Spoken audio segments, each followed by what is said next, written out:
Please welcome to the stage Aaron Benjamin, Masaki Harada, Naeem Merchant, James Mwangi, Manoel Soriano, and Mengye Zhu for a panel on worldwide direct air capture solutions.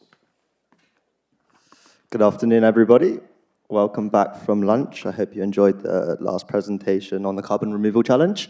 Today I have the pleasure of moderating this panel, which has been a hot topic of conversation, an exciting one, and one that is a personal interest to me. I have an esteemed panel, so it should make my job pretty easy, on scaling DAC solutions worldwide. With all the challenges we've heard over the last couple of days, I think it is important to know that we are making really great progress. Today we have DAC deployments on over 32 countries, and there seems to be an emerging pattern around where the best places in the world to deploy DAC based on the indigenous resources that they have. So it's important to frame the conversation around what makes a good location for direct air capture. Now, for me, one of the biggest misnomers is that DAC can be placed anywhere. It's often cited as the biggest, one of the biggest benefits is the siting flexibility. CO2 is equally diffuse in the atmosphere, as we know, but realistically, there are a bunch of limitations on what determines where we want to site DAC. Chris Neidel moderated this panel last year, and I want to use him, pick up from his framing, stating that there are both physical conditions of a place, that is the energy availability, the storage capability. There are social elements to a place. Who will the project be impacting, for example? Will its impact be diminished or multiplied based on where it is? Economic and commercial dimensions, how cheap is it to build DAC in these locations? Are there economic benefits, cost savings? And then supply chain considerations. How close are they to manufacturing capabilities, to supply chain partners, for example? And then obviously a climate law and governance perspective as well that looks at policy. So what we're seeing is that there are differentiated roles for countries and their respective corporates. Some are looking to onshore and do it domestically, and some countries are looking towards doing DAC and supporting DAC offshore, and their corporates playing a facilitating role. But what is true is that we're really seeing international collaboration. Now let's take the Pelican Gulf Coast DAC hub, for example. We have Mitsubishi, a Japanese corporate, playing the project developer. We've got Shell, which is originally a Dutch oil and gas company. We have a British DAC company, an Israeli DAC company, all funded with American funding. So we are seeing the real diffuse mix of capabilities and in a truly globalized industry that DAC will become. Now, enough from me hogging the mic. I'm quickly going to introduce my esteemed panelists. So to my right, we have Dr. Mengye Zhu, Assistant Research Professor and China Program Co-Director at the University of Maryland. James Mwangi, CEO of Africa Climate Ventures. Dr. Manoel Soriano, who's with the Department of Innovation from the Municipality of Rio. Masaki Harada, Manager and Upstream Carbon Management at Mitsubishi.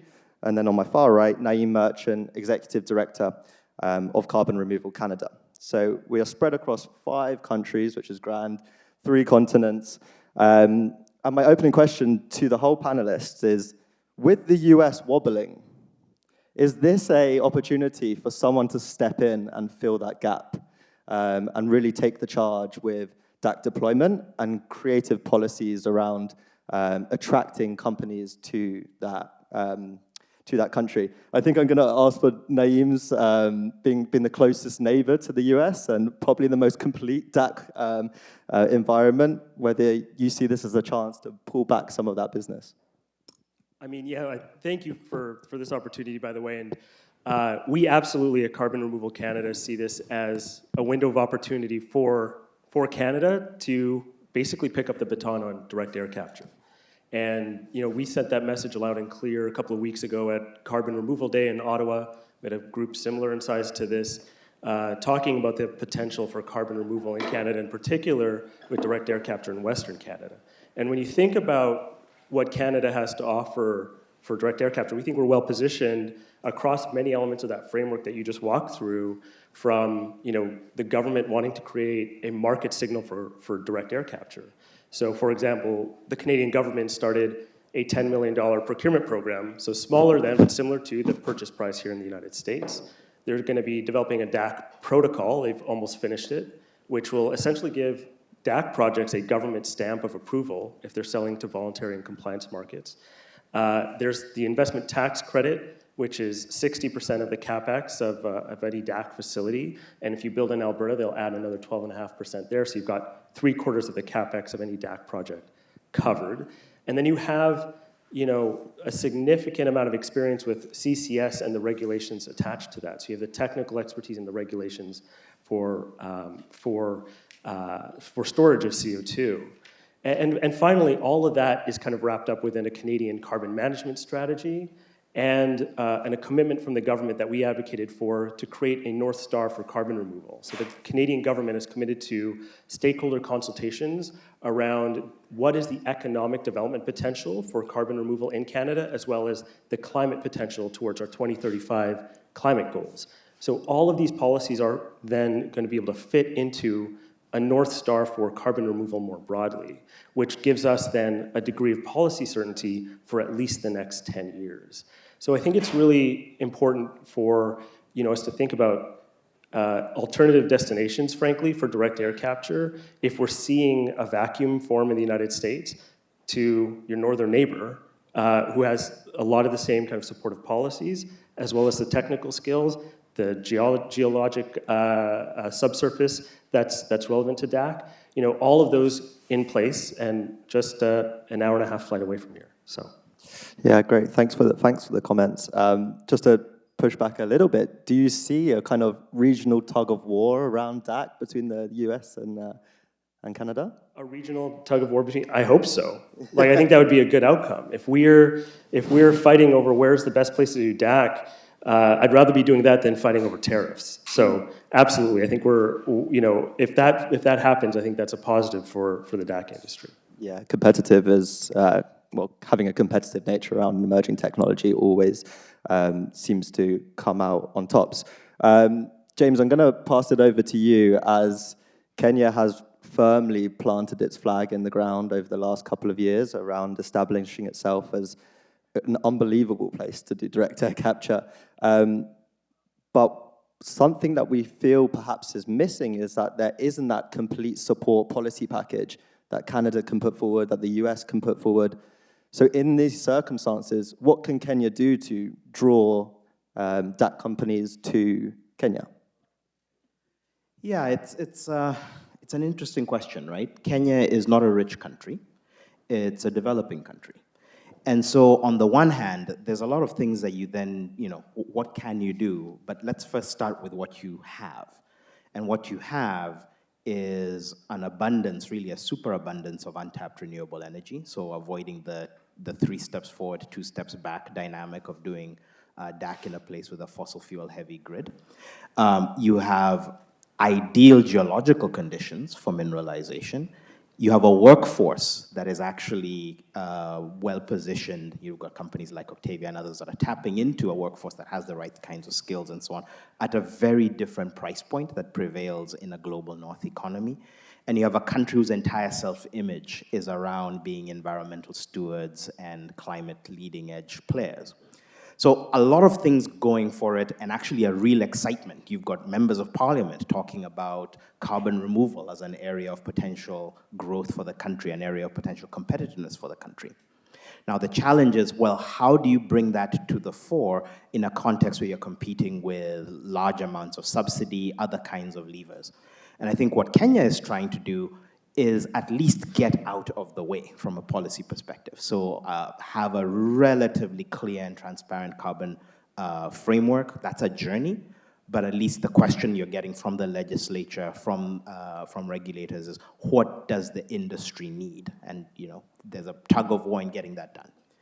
You also then have asset owners who are interested in leaning forward, right? You've got a lot of stranded, for example, geothermal concessions that are saying, if we can get the right direct offtake of steam, of electricity, using our subsurface rights to use our basalts to mineralize, that's something that actually helps unlock our assets. So you've got that piece going.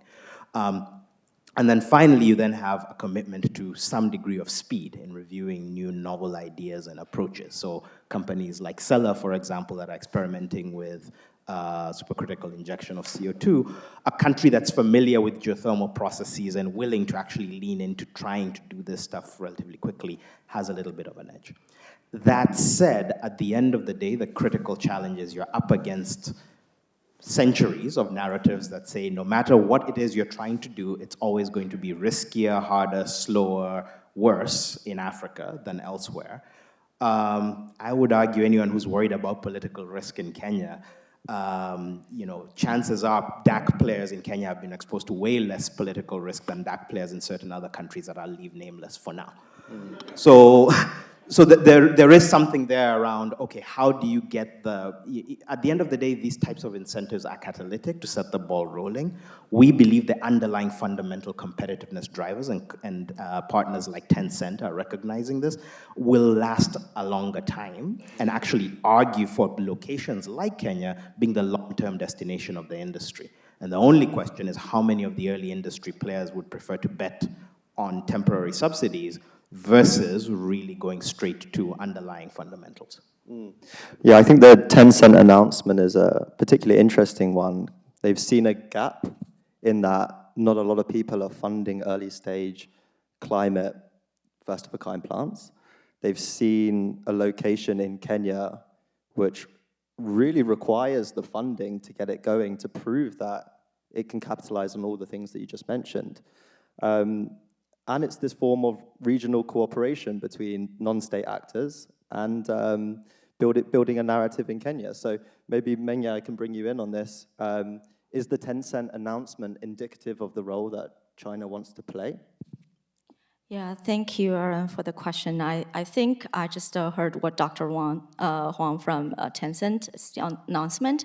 I personally feel very excited about that because, so first of all, I'd like to introduce our work in terms of the, not specifically on CDR, but more on the climate mitigation in general. So from a climate perspective, I think Tencent's behavior is non-state actor for sure, but a representative of the general positivity towards climate leadership globally for China, and China apparently wants to play a more important role in terms of setting the global climate agenda with or without the United States. And we were at our center involved various high-level conversations between US and China climate negotiations, and I think this is a very positive kind of step towards that goal. And also, secondly, many positive policy signals coming out of the recent 2 sessions of the Chinese government, which actually sending the most important and accurate signals for the, the following year. What will be the, the focal areas for Chinese government to focus on? And one particular thing I can talk more later in this, in our discussions. But one thing is specifically this year, the mention about taking the leading role of the climate governance globally. So I think it definitely Tencent's announcement aligns with this goal with the Chinese government, and I think there should be more companies, Chinese companies, paying attention to climate mitigation and focusing on CO2 reductions, greenhouse gas emissions reductions, and to play a big role in terms of, in terms of the global climate negotiations or discussions, and that will be not affected by the role like currently played by the current administration in the U.S. States. Yeah, what I'm distilling from your answer is that there needs to be a recognition of what your country can do in this market and where they are best placed to capitalize on. Not everyone is going to be best suited to play a role of geologic storage, like DAC and geologic storage. Not everyone is going to be best placed to build DAC protocols. And something that we are seeing is the Japanese government, Masaki, noticing that domestic DAC deployment in Japan is probably not going to happen. So crafting creative policy around ways in which Japanese institutions and corporations can still benefit from playing a role in DAC has been something that's taken the market by storm, really, with the GX League and the announcement that DAC and especially DAC and BEX are going to qualify for credits. So I wonder if you could talk a little bit more about the GX League, the GX ETS, and how that's maybe influenced Mitsubishi's decisions around the world. Okay. Yeah, nice to meet you, and thank you very much for this opportunity. My name is Maki from Mitsubishi Houston. Actually, so I will step back. So before going to the CDR spaces, but regarding the Japanese situation regarding the decarbonization or net zero by 2050, it's very clear that the carbon reduction solution is limited in Japan, as you say. And based on IPCC and other research, at least 100 million or 200 million ton per year of CDR is needed in order to achieve net zero in Japan.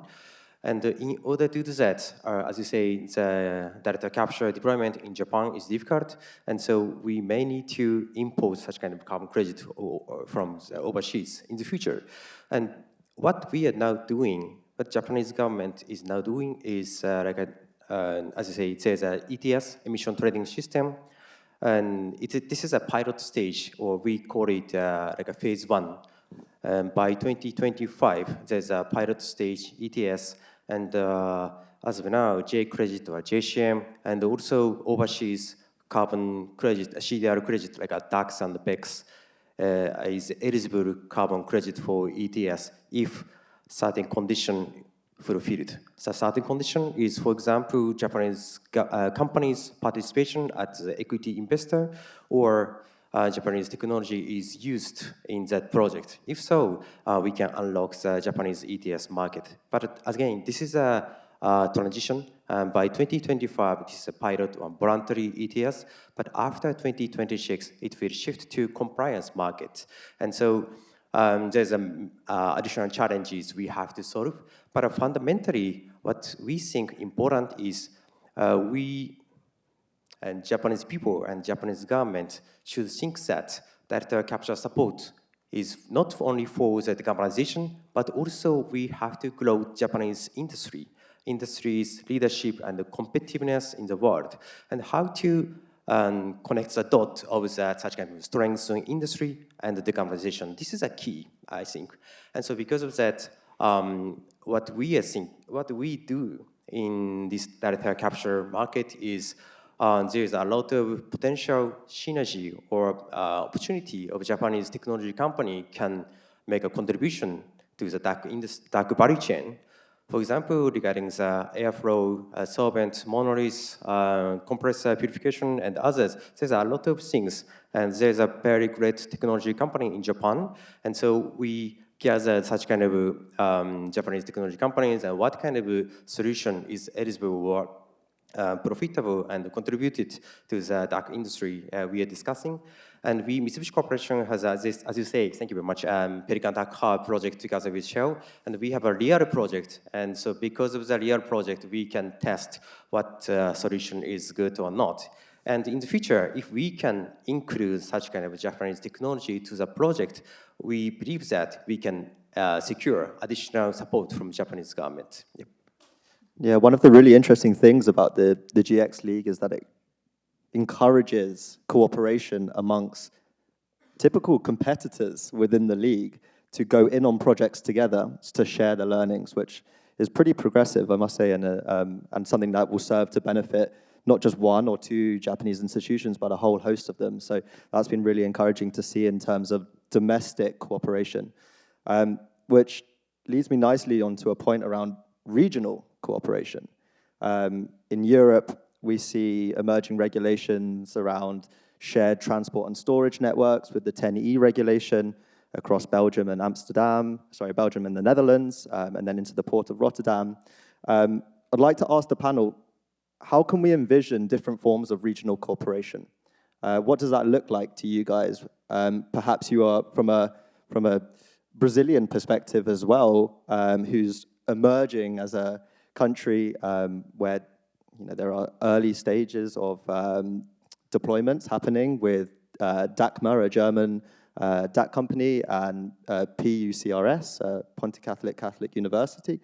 So from your perspective, what kind of regional cooperation would you like to see with your neighbors in South and Latin America to pick DAC up as a technology that could run in Brazil?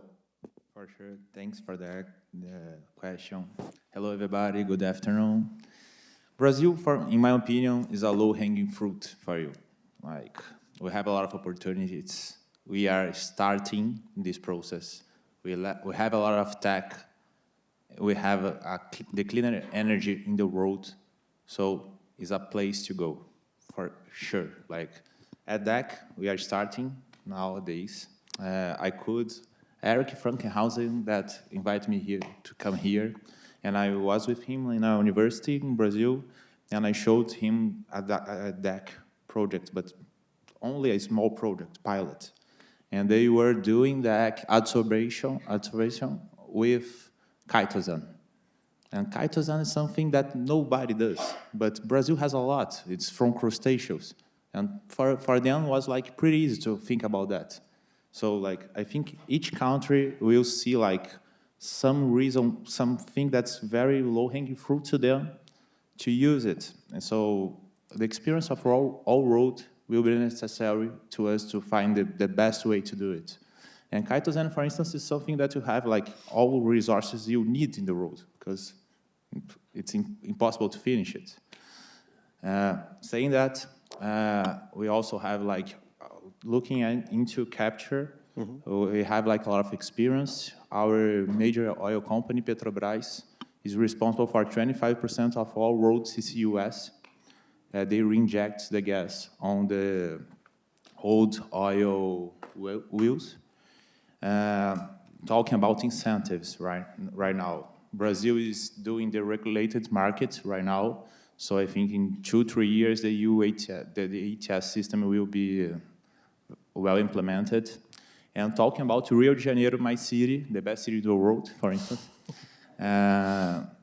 we are used to have like great challenges. We already had the Olympic Games there, already had the World Cup there, and now we just launched the biggest incentive for voluntary carbon markets, and that's why I'm here. We are separating $10 million each year for real companies become ESG-free, ESG cost-free, in the same time that they incentive the city lower their emissions. How does it work? Companies from Rio that purchase carbon credits that lower the emissions inside the city, we give the tax back. So the company becomes ESG cost-free. At the same time, it finances the city's mitigation. First round, we were able to mitigate about 90,000 tons. We are going to 1 million each year. We are talking about a developing country, a city from a developing country, having like, trying to get 1% of all global markets, of all voluntary global markets in this sense. So I came here to invite you guys to be there, to make us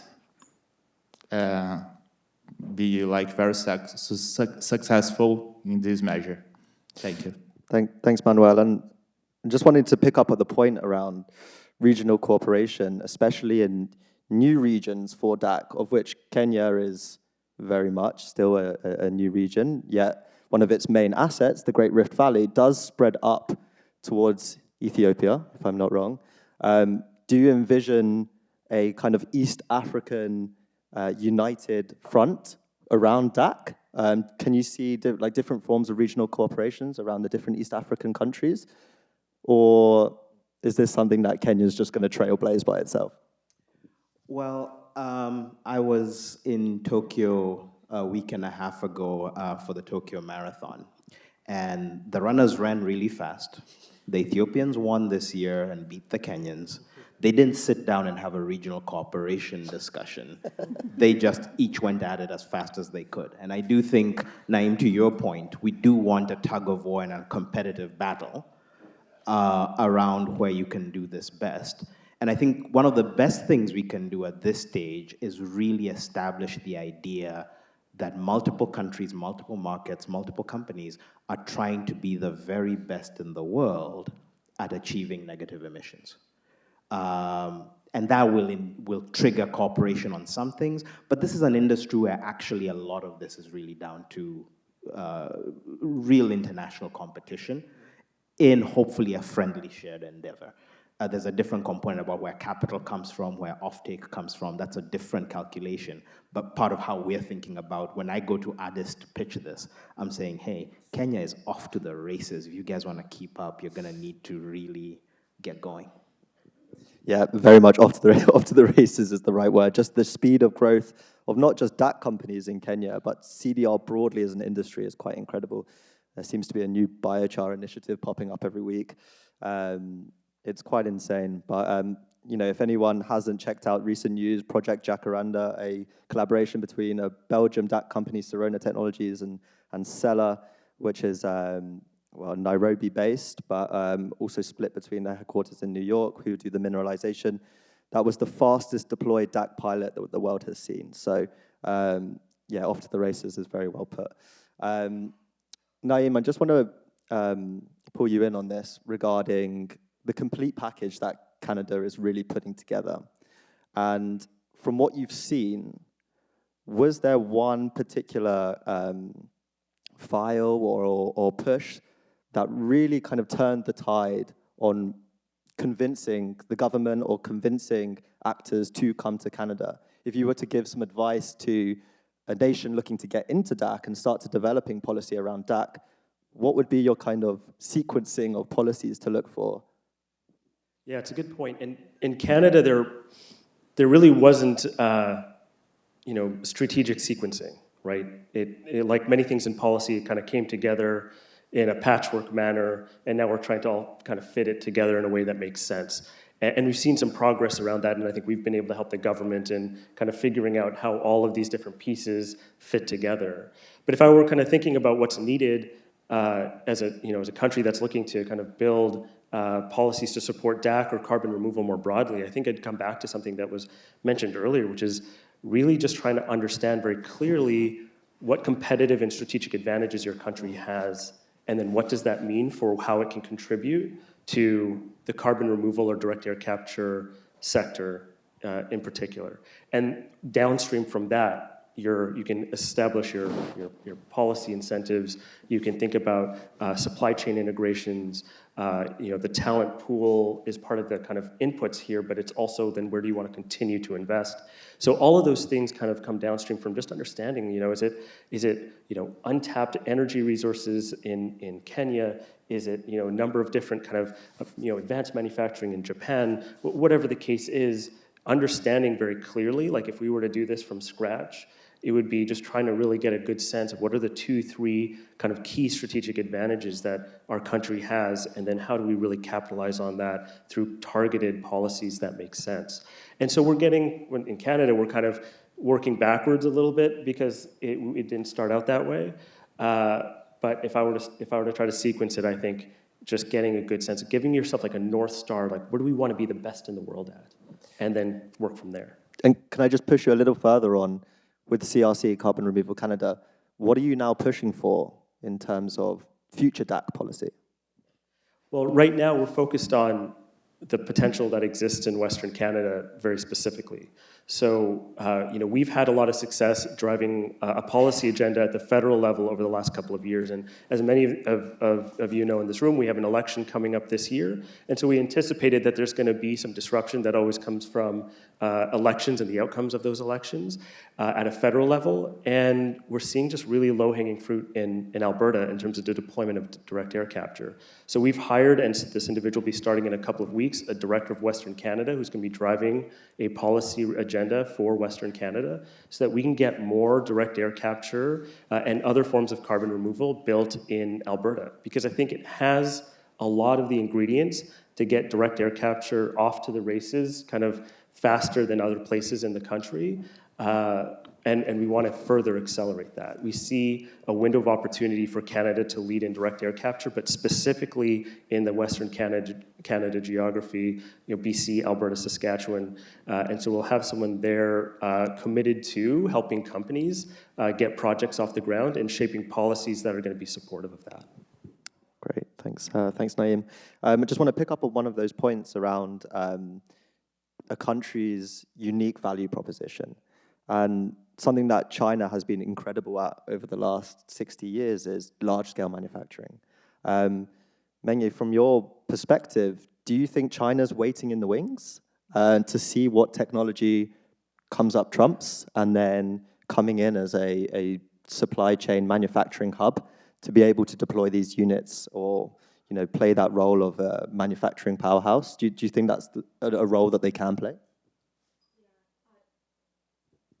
I think, first of all, I want to highlight the importance of collective action here, specifically in terms of climate mitigation in general, and also the role of carbon removal technologies and DACs, especially in this case. The general role played in a global climate agenda, because we cannot, all countries need to double down on this progress. Otherwise, there will be no progress. So I think I just want to emphasize that regardless of the geopolitical kind of landscape, regardless of the national boundaries, that's the thing we're supposed to do. So first of all, that's the point. And zooming to the China's specific role in terms of developing DACs and, broadly speaking, carbon removal technologies, definitely yes, there have been some definitely a lot of successful cases out of China's previous policies and market dynamics, name it wind and solar and EV, they're all successful cases.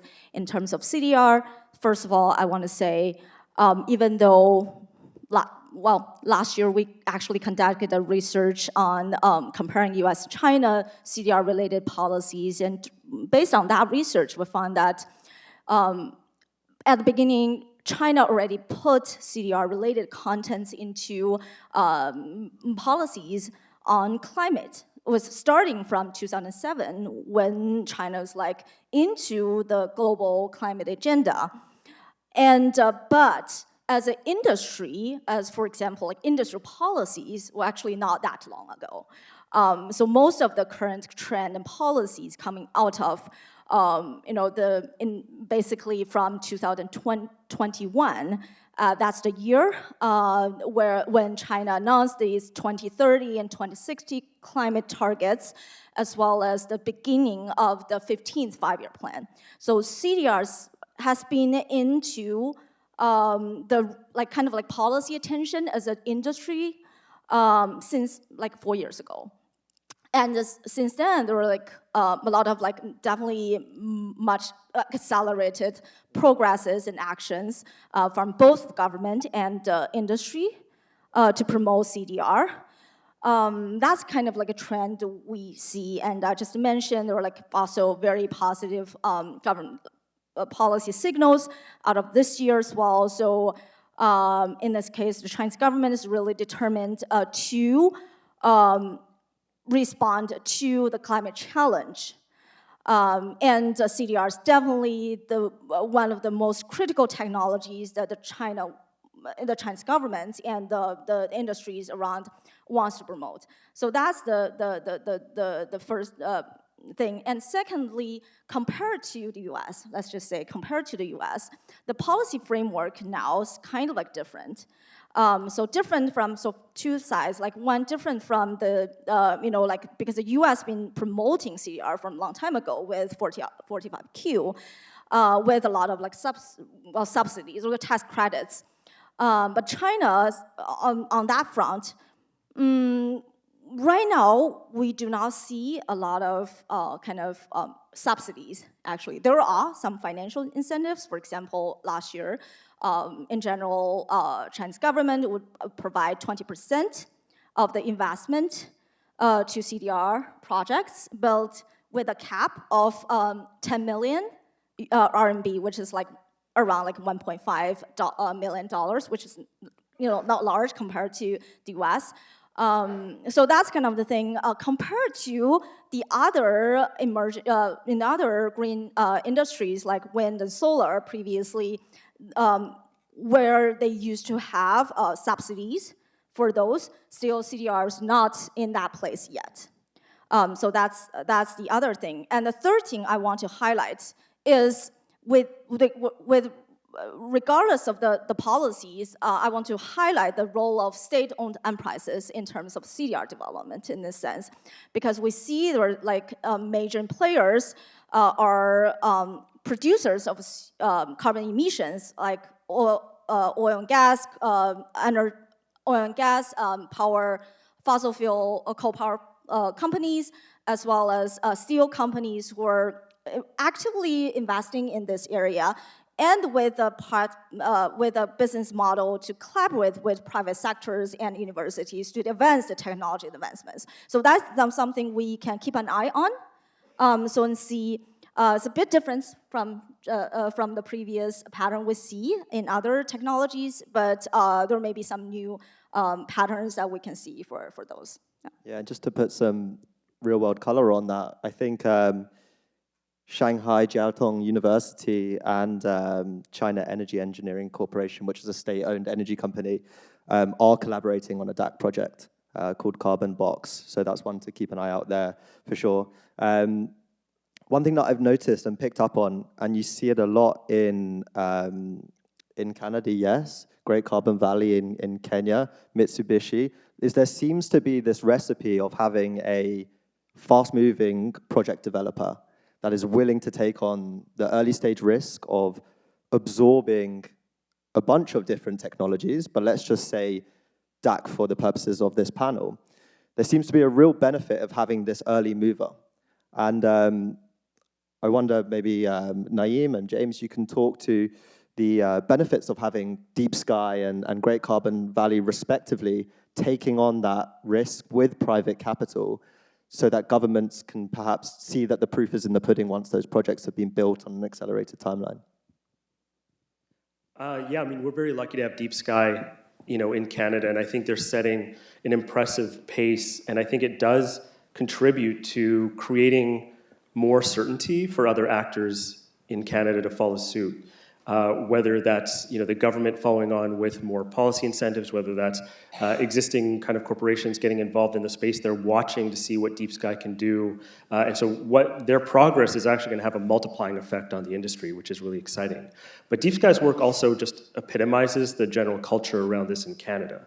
Like, we're not hand-wringing, we're not worried, we've got our heads down and we're building. And that's true across the carbon removal field. And I think Deep Sky is demonstrating that in Alberta with DAC, and as well as other carbon removal companies across the different methods across the country.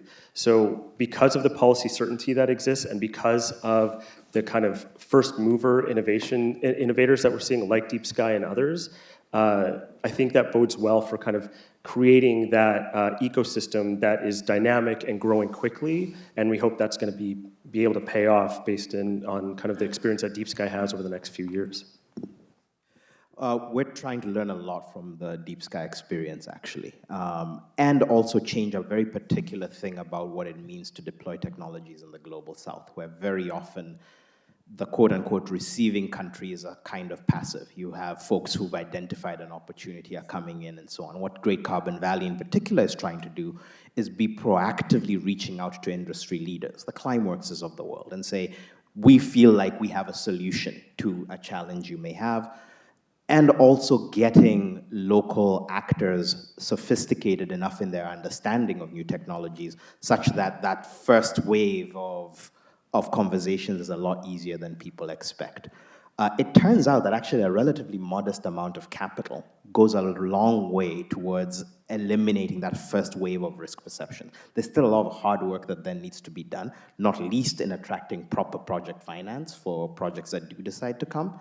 But we are finding just that shift in attitude and lens and a deployment of expertise really changes the equation in interesting ways. And we're seeing it in the number of companies that are now proactively engaging and looking at that economy and that environment. Great. We've got about 5 minutes left, so if you want to start thinking about some questions to the panelists, now's a good time. I think there's, Manoel, I want to just bring you on the fact that we have COP coming up. It's going to be in Brazil. It's going to be in Belém. Should we expect to see DAC on the agenda at all? For sure. I'm here, I have to tell you that. No, just kidding. But COP will be in Brazil this year. Brazil is not only doing that right now. The agenda is there on Belém. It will be at Amazon Forest, but all cities are looking into it.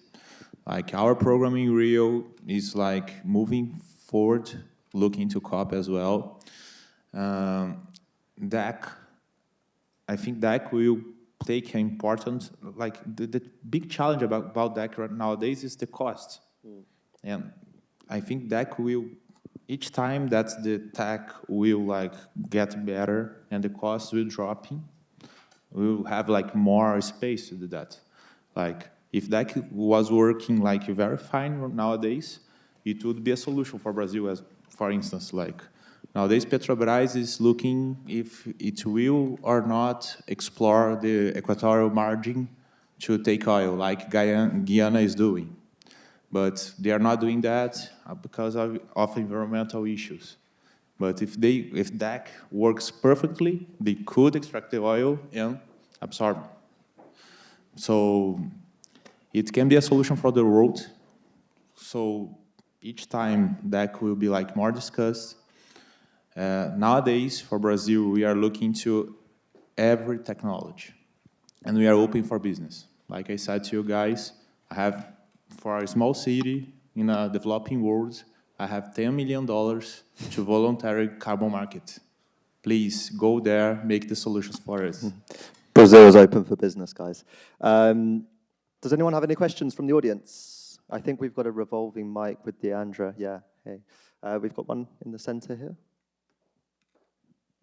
Hi, this is Alejandra from Carbon Pulse. I've got some rapid-fire questions for Dr. Mwangi. So, first of all, what kind of scale are we thinking about for DAC or CDR generally in Kenya in the very immediate future? Because obviously, you know, it's a huge hotspot at the moment. Second of all, you mentioned that the perception of political risk is one thing that can hold Kenya back, whether or not that risk is actually there. Are there any other obstacles, systemic obstacles you foresee? And then, I'm talking really fast, I'm sorry, but last one is that we understand at Carbon Pulse that Kenya actually has quite an advanced regulatory framework for carbon markets. There was, if I'm not mistaken, a 2023 amendment to the Climate Change Act. There's also a carbon markets law that's making its way through the legislature that hasn't been quite finalized yet, I don't think. So yeah, could you comment to the strengths or weaknesses of this regulatory framework? I will try and do this as fast as you did. The framework is a space of a lot of contestation right now, but it's the right kind of contestation. You've got the legislature, the executive, a whole range of industry actors, the Nairobi Climate Network and others really working through the different aspects of this in terms of Kenya's positioning in avoidance emissions markets, you know, selling into things like Corsia and so on, corresponding adjustments, as well as how do you begin to position the country for removals. Has the regulations fully settled? No. But I think people will be surprised at the level of both expertise and focus that exists within both the legislature and the executive on this. Biggest challenge, capital. and the question of how do you structure projects in a way that makes sense, where you're actually really engaging with the risks as they are and getting past perceptions. And your first question was potential. Let me put it this way. Conservative estimates say gigaton scale storage in the basalts of the Rift Valley, probably hundreds of gigatons of storage in the basalts of the Rift Valley are possible from a mineralization perspective. And you've got tens of gigawatts of available renewable energy potentially available. You tell me, right? One final question. We've just got maybe 1 minute or so if there's anybody else in the audience. Thank you. Again, a great presentation, you guys. Brian Connor, Broad Stake Group. My question, I was going to ask about the potential for collaboration among some of the countries, at least in terms of regulatory and measurement for the benefit of helping to de-risk some of the projects that are developing in some of these countries. I get the impression that a friendly level of competition is a preferable route to go there, and was just wondering kind of if there is a middle ground, or if you have any comment on collaboration versus competition in terms of trying to reach all of your individual goals along with industry goals. If I can maybe take the liberty of having a shot. Yeah, I think in Europe, by nature of how it's governed, it makes sense to work together. Not only are the countries, a lot of them landlocked, which means that if there are trans-border TNS networks, transport and storage networks, it actually makes sense for countries to work together so that they can spread over the border. So you do see a lot of that in the regulatory framework. The 10E regulation in Europe tries to build on that. In the UK, we see a lot of collaboration with Norway, given the shared geologic storage in the North Sea. So looking at shipping and building subsurface pipelines to those geologic storage, there's a lot of collaboration going along there. But then you have liability frameworks like the CCS Plus directive in Europe, which sets a framework around geologic storage and the safety around that. So there are common grounds which benefit all, especially around liability and safety of CO2 injection underground. Just a few examples that pop to mind, but Naim or Manoel? Talk about Rio, for instance, like we have there a regulatory sandbox. So if you are trying to do something that we do not have prevent in our regulation, you can try in real road, and we open a license for you to try your methods in real road. So it's something that's not about, it's a regulatory in general, but we are open to do almost everything. We can do with collaboration or not, but you can test your product in real world there with a license of the government. But only to do an example as well. Yeah, just final comment. Just in terms of cooperation, so previously U.S. and China has been collaborating on CDR for, during first Trump administration and also the Biden administration. This time, some uncertainties there. Definitely see, even though without the, the funding situation, both governments were able to fund their own projects and also able to discuss, for example, the standards of CDR projects and, getting to know better what would be the best for developing those policy instruments and all this stuff. So it's been, at least at least last year, it was like a lot of discussions between US and China. So there's still potential there. Yeah, I think on that positive note of regional collaboration and cooperation, we'll end it there. So please join me in giving my panel a round of applause.